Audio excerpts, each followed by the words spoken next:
Olá a todos, na paz do Senhor Jesus. Aqui quem vos fala é o pastor Paulinho, em mais uma edição aqui do programa Ouvir pela Palavra. Quero agradecer a sua audiência, quero agradecer também você que me assiste pelo YouTube.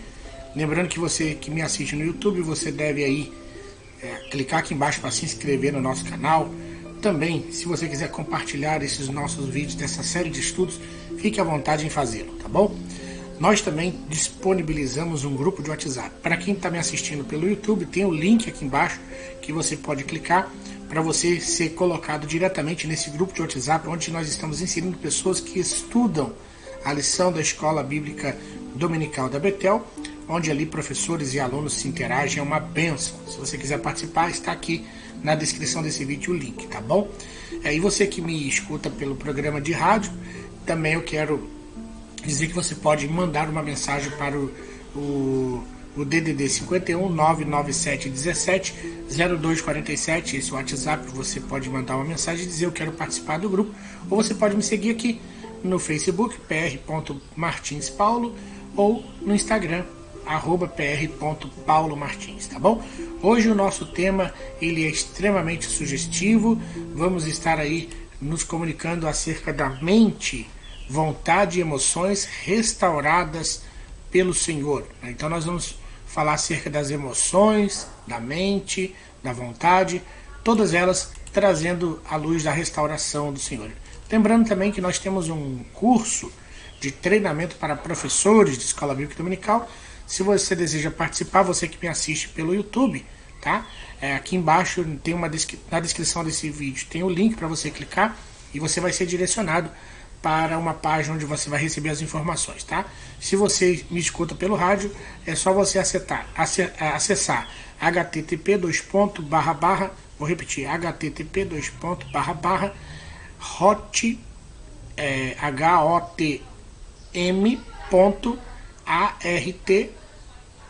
um traço, né, aquela barra,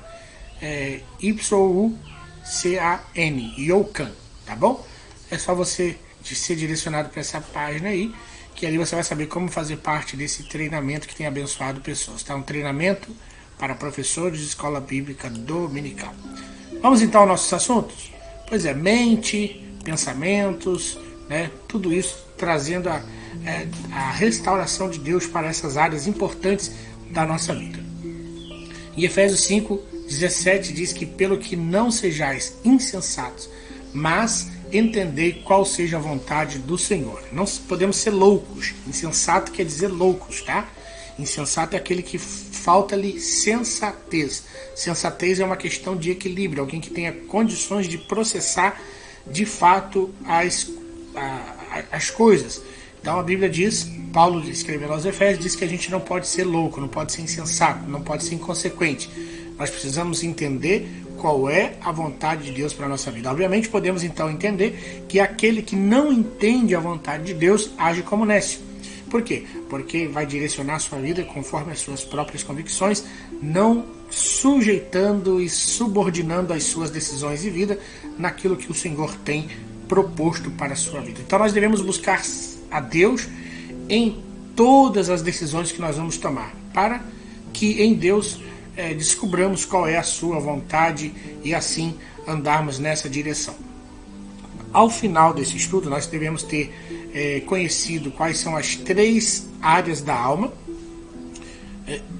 No final do estudo, eu tenho que ter te ensinado sobre a liberdade de escolha, e nós aqui vamos falar nesse estudo sobre as emoções e a inconstância das emoções, ou seja, a sua vulnerabilidade. Emoções tem muito a ver com onda do mar, né? São volúveis, tá bom? Filipenses capítulo 4, versos 6, 7, 8, 9 diz assim: não estejais inquietos por coisa alguma, antes as vossas petições sejam em tudo conhecidas diante de Deus, pela oração e suplicar. E a paz de Deus, que excede todo entendimento, guardará os vossos corações e os vossos sentimentos em Cristo Jesus. Quanto ao mais, irmãos, tudo que é verdadeiro, tudo que é honesto, tudo que é justo, tudo que é puro, tudo que é amável, tudo que é de boa fama, se há alguma virtude, se há algum louvor, nisso pensai. Porque também aprendeste, recebeste, ouvistes e vistes em mim. Isso fazei, e o Deus de paz será convosco. Leitura de Filipenses capítulo 4, versos 6, 7, 8 e 9. Aí, Paulo dá uma advertência acerca do que ocupa os nossos pensamentos. Então, tornar os nossos pensamentos cativos àquilo que produz coisas boas, né? Que traz em nós, vamos dizer assim, gatilhos para avançarmos, para progredirmos, para irmos além e avante, né? Quando vamos aqui fazer uma explanação acerca das áreas da alma, que será necessária uma cura, nós vamos destacar a mente, a vontade e as emoções, sabendo que enquanto estamos neste mundo, nós podemos contar com a ação do Espírito Santo de Deus para nós lidarmos muito bem com essas faculdades da alma. Eu quero só dizer a vocês que o material que eu uso para essa administração dessa aula, quem está me assistindo pelo YouTube está vendo, você pode receber, é só você colocar aí o seu nome e o seu e-mail que eu vou te encaminhar, tá bom? As 3 áreas da alma. Então nós vamos estudar as áreas da alma que estão ligadas à nossa essência e que precisam ser curadas. Quais são elas? Mente, vontade e emoções. O reverendo Billy Graham, no livro dele Mundo em Chamas, descreveu precisamente a condição em que se encontra o ser humano ao declarar a enfermidade que há na alma em função de muitos sentirem um vazio existencial. O clímax intelectual de muitos do que vive o homem, né, principalmente nesse tempo odierno, constitui uma situação paradoxal. A tecnologia cria invenções, mas deixa de satisfazer as necessidades íntimas. Então a gente vê aí que o avanço da tecnologia, o crescimento da ciência não sana as necessidades internas do coração do homem. A mente é a líder da alma. Em Romanos capítulo 12, verso 2, nós vemos que para experimentar a boa, agradável e perfeita vontade de Deus para a nossa vida, é preciso uma mudança aqui, ó, na mente, né? Então a palavra que é aplicada ali no grego, né, para esse texto é metamorfô, ou seja, que implica na transformação tanto na mente quanto no coração. Em Romanos 8,5 torna isso claro porque está escrito assim: os que são segundo a carne inclinam-se para as coisas da carne, mas os que são segundo o Espírito para as coisas do Espírito. Então, sem uma mudança na mente gerada pela palavra de Deus, nós não vamos desfrutar do conhecimento perfeito e profundo de Deus. Os problemas das pessoas estão tão enraizados em padrões de pensamentos que, na realidade, produzem os problemas que elas experimentam na vida diária. O nosso adversário, o nosso inimigo, Satanás, ele oferece aí maneiras de pensar errado a todo mundo. Mas nós não somos obrigados a submeter e aceitar a oferta do adversário. Aprenda que tipos de pensamentos são aceitáveis ao Espírito Santo e que tipos não são aceitáveis. A segunda carta que o apóstolo São Paulo escreve aos Coríntios, no capítulo 10, verso 4 e 5, indica que as fortalezas levantadas contra o conhecimento de Deus devem ser destruídas e todo pensamento humano deve ser conduzido a obedecer a Cristo. Um texto bíblico que muito nos auxilia na continuação e avaliação quanto aos pensamentos que devem ser buscados e mantidos é o texto que nós lemos de Filipenses, capítulo 4, onde diz o que deve ocupar a nossa mente, ali no verso, mais precisamente no verso de número 8, como nós já lemos. A mente humana pode ser comparada com a maior hidrelétrica do mundo.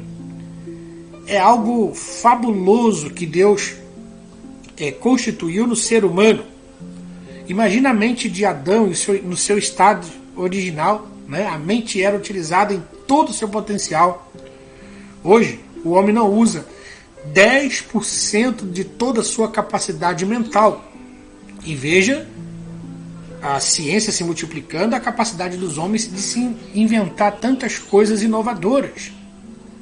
São inúmeros, desde os mais necessários à existência, quanto os que promovem a autodestruição, pois infelizmente a mente foi canalizada para o mal, corrompida pelo pecado e hoje se tornou um campo de batalha.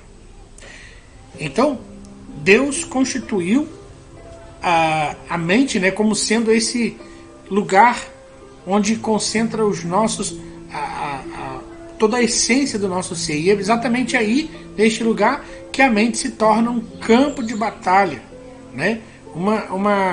Um território de guerra. E é necessário nós alinharmos os nossos pensamentos com aquilo que a palavra de Deus estabelece. Como? Sempre buscando e contando com o auxílio do Espírito Santo. Quais são os ensinamentos e confrontar as nossas atitudes e pensamentos se eles enquadram com aquilo que a palavra de Deus estabelece. Jamais desista, porque pouco a pouco você vai mudando. Tem pessoas que sofrem muitos problemas e que apenas são gatilhos, né, ou consequências de algo mais profundo, porque a mente está corrompida. Esse é um processo que talvez vai demandar tempo, vai demandar estudo, por isso você não pode desistir, você deve persistir. Quanto mais a sua mente mudar para melhor, mais a sua vida vai mudar também para melhor. Quando você começar a viver o plano de Deus para você, em sua maneira de pensar, você vai começar a andar conforme os planos de Deus. E a gente percebe então duas pessoas distintas disputando nossa mente. Uma do lado de dentro, que é o Espírito Santo de Deus, e o outro do lado de fora, que é o nosso adversário. O Espírito Santo habita no seu espírito e quer levar sua mente cativa a Cristo e submeter-se a Deus. Ele não obriga, não invade, sem permissão, mas nos constrange a fazermos aquilo que é a sua vontade. Por outro lado, Satanás não pede permissão para nos atacar. Muito pelo contrário, ele usa todo tipo de sutileza para dominar a nossa mente e utilizar a nossa mente para o mal.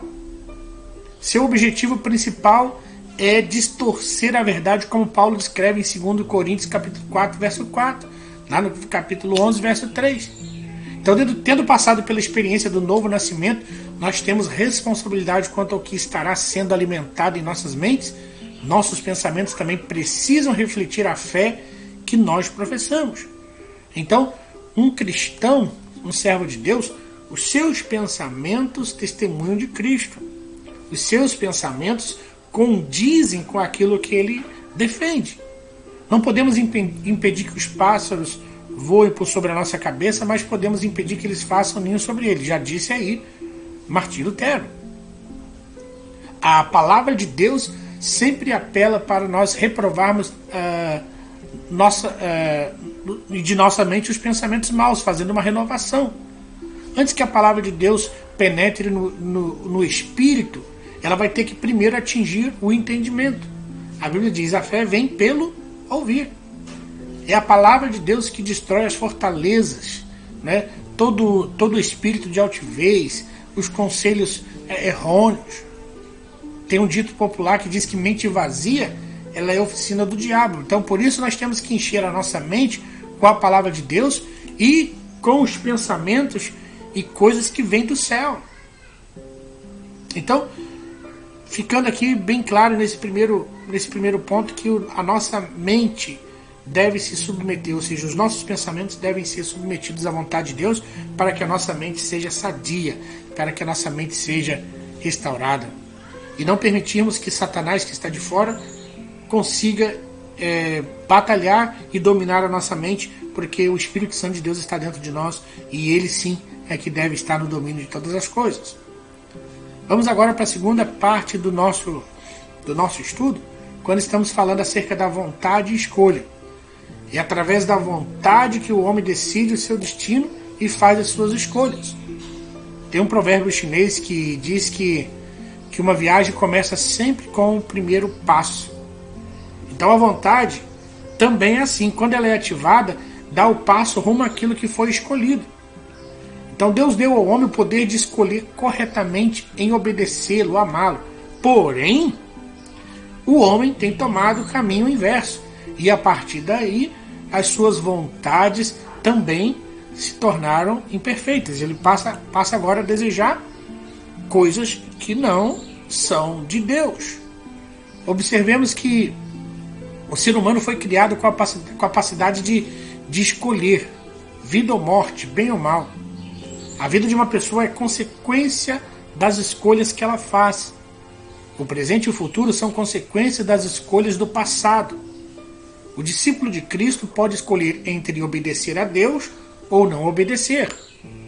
Não escolhemos as consequências, nós colhemos as consequências. Precisamos aprender a fazer escolhas assertivas. Para tomar as decisões corretas, nós precisamos conhecer qual é a vontade de Deus para a nossa vida. Romanos 12:2. Para que possais distinguir qual seja a boa, agradável e perfeita vontade de Deus.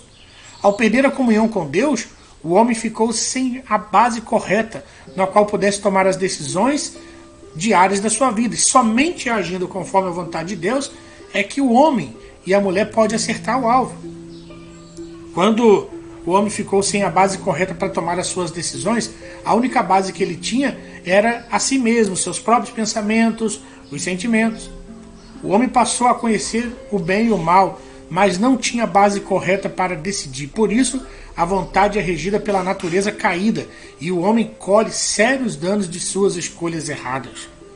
Porque quando a nossa mente foi alterada pelo pecado, nosso corpo, os nossos desejos passaram a ser guiados meramente por aquilo que é humano, por aquilo que a carne deseja. Ao enganar Eva, Satanás disse: certamente não morrereis, porque Deus sabe que no dia em que vocês comerem do fruto, se abrirão os vossos olhos e vocês serão como Deus, sabendo o bem e o mal. Então esse quadro do Éden, ele se repete por diversas vezes quando nós somos tentados por aquilo que vemos e acabamos torcendo a essência, trocando o certo pelo que é duvidoso. A nossa vontade é imperfeita e tendenciosa às escolhas erradas. Somos tendenciosos a isso. Somos por inúmeras vezes induzidos à inconstância, à falta de iniciativa, à procrastinação, o derrotismo, a inconstância, a falta de iniciativa. Somos levados pela indecisão, pela vontade frouxa, tantas coisas. Por isso o ser humano caminha tropeçando nas próprias pernas, sempre se sentindo perdido, mas ele jamais admite ou não tem a disposição para andar no caminho correto, que é o que Deus colocou para a sua vida. Ele caminha como se só existisse neblina diante dos seus olhos. O maior impedimento do homem ter a sua vontade modificada é o orgulho. Há um ditado que diz que não existe maior sinal de um orgulho confirmado do que é julgar-nos suficientemente humildes. Por isso é necessário compreender que a mudança em nossa vontade e escolha deve ser pouco a pouco, permitindo que o Espírito Santo trate de nos ajustar em cada uma das áreas deformadas da vontade de nossas vidas. E à medida que nós vamos nos aperfeiçoando, nós vamos sendo transformados passo a passo. Nada é instantâneo. Jesus levou seus discípulos a um caminho de treinamento por 3 anos e meio ininterruptos. Jesus sempre agradou o Pai porque ele nunca fez a sua própria vontade. Ele sempre se sujeitava a cumprir a vontade do Pai. E nós vemos isso em várias vezes em suas orações. O Senhor falando: não seja feita a minha vontade, Pai, para que a tua vontade seja feita. Então este é o caminho que nós devemos trilhar, segundo o exemplo de Cristo, abrindo mão das nossas vontades para cumprir a vontade do Senhor, seguindo a sua orientação, andando na luz da sua palavra. Na palavra de Deus nós encontramos manifestação da vontade de Deus revelada para as nossas vidas. E também direcionamento pessoal que Ele revelará a nós em uma busca de submissão à oração. E assim nós passamos a experimentar a boa, agradável, perfeita vontade de Deus. Esse é o caminho que vai nos levar a viver uma vida de convicção e fé genuína. Nós vamos aqui para a terceira parte do nosso estudo, quando estaremos falando acerca das emoções e dos sentimentos. Por meio das emoções, nós expressamos amor, ódio, tristeza, alegria, etc. Elas podem ser agradáveis ou desagradáveis. Deus não quer que sufoquemos nossas emoções, mas também não quer que nós caminhemos por elas. Nossas emoções precisam ser norteadas a uma restauração. Por quê? Porque nós não podemos basear a nossa comunhão com Deus em emoções. Porque as emoções, elas vão e vêm. Nós podemos estar emocionados ou não, mas isso não vai alterar em nada a nossa condição para com Deus. Elas podem ser válidas e bonitas, mas não servem como base. Nossas emoções precisam ser restauradas. A nossa fé precisa sobrepor aos dias maus e bons. Eu quero dar um exemplo para você. Quando jovem na igreja, às vezes em um momento de canção ou uma ministração da palavra, eu me emocionava, eu me alegrava. E às vezes isso eu interpretava como sendo algo de Deus em mim, baseando a minha relação com Deus nessas emoções. E muitas vezes eu estava desprovido de uma humildade, de um reconhecimento pleno da vontade de Deus. Por quê? Porque eu era levado apenas pela emoção. E ao que falar de nós brasileiros, né? Nós somos um povo emotivo. Agora, essa característica pode ter uma maior influência nas expressões de fé. E Paulo diz em Romanos 12:1, né? Rogo-os, irmãos, pela compaixão de Deus, que nós devemos apresentar os nossos corpos em sacrifício vivo, santo e agradável a Deus, que é o vosso culto racional. Paulo chama a atenção que nós devemos agir com a razão. O culto tem que ser racional, não emocional. A nossa vivência de fé com Deus não pode se basear em experiências emocionais. Porque hoje, se eu basear minha relação com Deus pelas vontades, hoje eu posso estar cheio de vontade de orar e amanhã com vontade de me distanciar-se da vontade de Deus, da sua palavra, da oração. Precisamos restaurar os nossos sentimentos. Nós podemos ter nossos sentimentos restaurados a partir do momento que nós olharmos as circunstâncias do ponto de vista de Deus. Josué e Caleb viram a possibilidade de vencer os inimigos e tomar a terra. Já os demais viram os gigantes e foram dominados pelo medo. O erro não é ter medo, mas ser dominado e paralisado pelo erro, ou por aquilo que está diante dos seus olhos, pelo medo. É possível a confiança em Deus sobrepor o medo. Isso é possível. Outro exemplo é Davi enfrentando Golias. Os israelitas nenhum queriam lutar contra o gigante, mas Davi foi lá, ignorando a realidade da grandeza do Golias, enfrentou e garantiu a vitória para o povo de Deus. Então muitos que se preocupam demais com os seus sentimentos tornam as circunstâncias, problemas ainda maiores do que eles realmente são. A nossa visão deve estar voltada para esta realidade e caminharmos com uma mente livre dos sentimentos negativos que querem tornar míopes e impedir de vermos a grandeza do nosso Deus. Então não diga a Deus que você tem um grande problema, mas diga ao seu problema que você tem um grande Deus. Se agigantarmos os nossos problemas e dermos a eles força com o nosso negativismo, iremos sucumbir na fé. Por isso, precisamos olhar as coisas pela ótica divina. Precisamos andar por fé e não por sentimentos.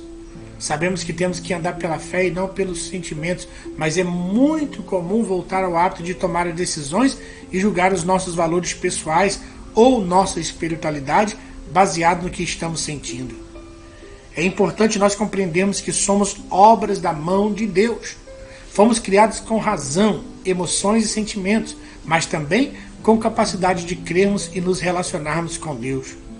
Após a entrada do pecado, todas as dimensões do ser humano foram afetadas. Por isso, precisamos da ajuda do Espírito Santo e da palavra de Deus para lidarmos com as emoções e os sentimentos de maneira saudável e para que esses sentimentos e emoções louvem a Deus. As emoções não devem ser negadas por meio de que algumas possam ser pecaminosas, mas precisam ser avaliadas. Os sentimentos, sejam eles agradáveis ou desagradáveis, devem ser avaliados a fim de determinar se são construtivos ou destrutivos. Diante de um evento desagradável na vida de uma pessoa, sua emoção também é desagradável. A pessoa se sente mal. Essa emoção desagradável se tornará construtiva ou destrutiva, dependendo da sabedoria com a qual a pessoa vai reagir a esse fato. Mais uma vez, que a nossa mente, o nosso pensamento, as nossas emoções estão em Cristo, alinhadas com a vontade dele, nós vamos reagir da melhor maneira possível. Então que nós possamos ajustar a nossa mente, vontade e emoções ao propósito de Deus, sabendo que ele deseja que vivamos a sua boa, agradável e perfeita vontade. E desfrutaremos de uma vida em abundância e paz, numa fé sólida, baseada em tudo que a palavra diz, pois a palavra do Senhor subsiste eternamente. Vamos encerrando por aqui o nosso estudo. Lembrando que se você quiser receber o material dessa aula, é só você mandar um e-mail para mim, tá? Manda um e-mail aí para ouvirpelapalavra@gmail.com. Você vai falar diretamente comigo e eu vou te enviar o material dessa aula para você receber gratuitamente, tá bom? Você também quiser fazer o curso para treinamento de professores, vá até o nosso YouTube, youtube.com/ouvirpelapalavra. Entra no nosso canal, tem o link ali para você clicar para você fazer esse curso que vai abençoar a sua vida, tá bom? Que Deus em Cristo te abençoe. Voltaremos aqui para conversar sobre a sequência desse assunto da lição de número 6. Deus te abençoe e até a nossa próxima aula, se Deus assim nos permitir.